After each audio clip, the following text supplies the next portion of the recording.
C'était un prêtre qui a abusé, bon, non seulement de mon fils, mais il a abusé de centaines d'autres enfants à un rythme effréné comme il en est sorti au cours de l'audience du tribunal. Et là, j'ai du mal à pouvoir dire oui, je lui pardonnerai, mais non, je ne pourrai jamais. Parce qu'en tant que catholique, déjà, il m'a fait détourner de l'église, une. Et deuxièmement, il a été trop loin dans ce qu'il a fait et c'est très difficile de dire je vais le pardonner.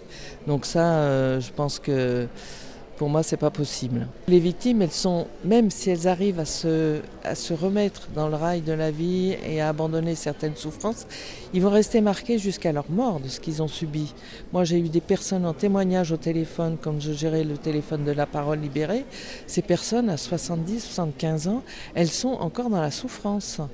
Donc non, les victimes, elles ne pourront jamais oublier complètement ce qui leur est arrivé.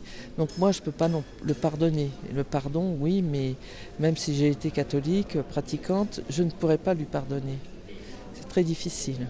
Il doit payer et il a déjà payé, je pense, mais il payera.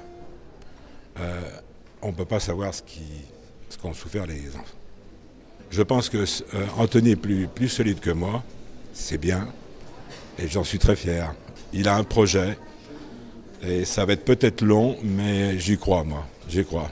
Je vais le pousser à mort, avec essayer d'avoir un petit boulot pour financièrement tenir, parce que son projet, s'il va être long, il ne va pas en vivre tout de suite. À partir du moment où mon fils en a su et au moment où l'affaire est sortie, ça a permis à mon fils de se reconstruire. Moi aussi, parce que j'étais aussi un petit peu dans une souffrance de dire mon fils a souffert, je n'ai rien pu faire. Et là, enfin, on va pouvoir mettre les choses à jour. On ne va pas rester dans l'ombre parce qu'en fait, on croyait, les enfants croyaient qu'ils étaient tout seuls.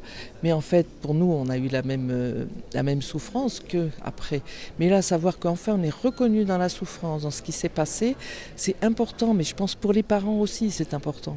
Et puis surtout, ce que je voudrais, c'est que ça serve de leçon pour toutes les familles, même pour les enfants, les petits, les grands.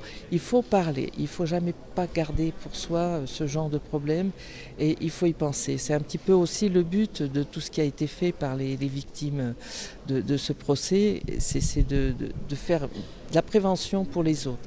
Pas penser qu'à soi, mais penser aussi aux autres. Et puis, mais le pardon pour Bernard Prénat, non, je ne pourrais jamais le faire.